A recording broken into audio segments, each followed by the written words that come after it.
The defensive energy that we started the game with and was prevalent throughout. Minnesota's a great team, it's a great system, coach, and I thought we did a really good job of marrying that energy to good execution, sticking to our schemes, not allowing them to get really comfortable with some of their actions. I mean, they're a tough team, they're going to make tough shots. Even when we struggled a little bit, we didn't shoot the ball well and turned it over, we didn't let our defensive energy lapse. And it was fitting that we ended the game on a big stop. And I can go through the list of players where it was a total team effort. Us dealing with some foul trouble, taking advantage of their foul trouble, but staying connected when things didn't go our way makes all the difference in the world. What more can you say about Candace? Just an unbelievable performance from her tonight. Was it just running things through her, or she was just her night? Both. And the thing about Candace is she has this calming presence.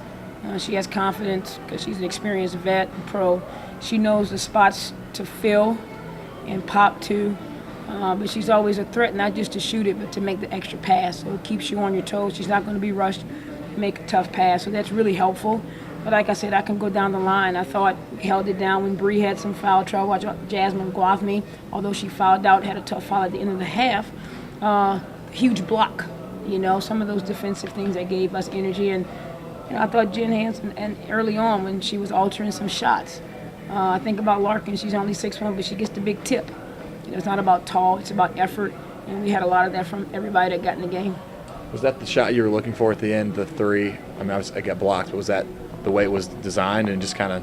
And look, it's one of those things where, Minnesota's a team that they're going to switch. They're going to have their defensive scheme. I felt really comfortable with our team. We were not predetermining things. We were playing with the pace where we were reading if we had the switch, if we had a mismatch, if we had space. So we felt really comfortable getting that touch to Candace. You talked about playing through her and to her because we knew she would make the right decision. They gave us an opportunity to see how they were going to guard her. We knew she wouldn't force it. So you swing the ball, you have space, and get a nice look. You guys got off to a real hot start at the very beginning of the game, and then they hit back. Then you guys ended up tied at the end of the first quarter, and the team kind of came off the court at the end of that first quarter pretty fired up. Was that a turning point in the game where you guys kind of realized, hey, we can win this game? Yeah, I know. Sometimes I don't see all that because I'm running out to my coaches. I felt that way throughout. Like even when it wasn't good stuff for us, I felt positive body language, energy, talk. Sometimes it's nice to hear from your teammates and not your coaches. And I think that's just late season basketball when you have a veteran like Candace. I go to talk in the huddle and she's talking. I go to talk in another huddle, Breon January's talking, and the message is the same. It's just delivered differently. But yeah, I felt that throughout the game. And how much of a difference did it make to have fouls and foul trouble for you guys? Yeah, look, I said this 3 days ago. She's MVP.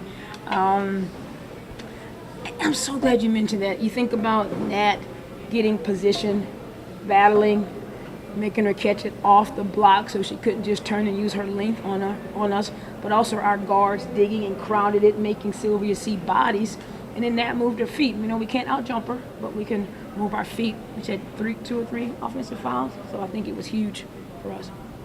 What does this win mean for your guys' team? Well, anytime you can win the game, we're struggling, so it wouldn't matter who was on the schedule as far as I'm concerned. But I think it reassures our players, our staff that needed that they're a quality team. We're a quality team, and you beat the best team in the league. And it just should give you momentum moving forward. Don't misunderstand me. It'll be tough on Tuesday. We'll get to enjoy this. At least the game was an hour earlier today. We get an extra hour to enjoy it. But we hop on the plane tomorrow, head to a tough New York team. And talk to me on Tuesday night. Then I'll let you know about this one because that's not enough. We need more. What do you think the difference tonight was, though, from the past couple of games and all season? I'll start with, I can close my eyes and I remember, the first possession. We know Minnesota doesn't like to get the tip. So we knew we were going to run and we got a great look. So then we're pumped up. And then that energy, picking up the basketball when they tried to initiate their very first offensive possession, just felt right. They weren't catching in the scrimmage area. They were off balance. We were talking. We were jumping around. And you just knew that we were going to give ourselves an opportunity to win. How do you keep that type of play going into your road games? Well, we'll watch all the mistakes that we made.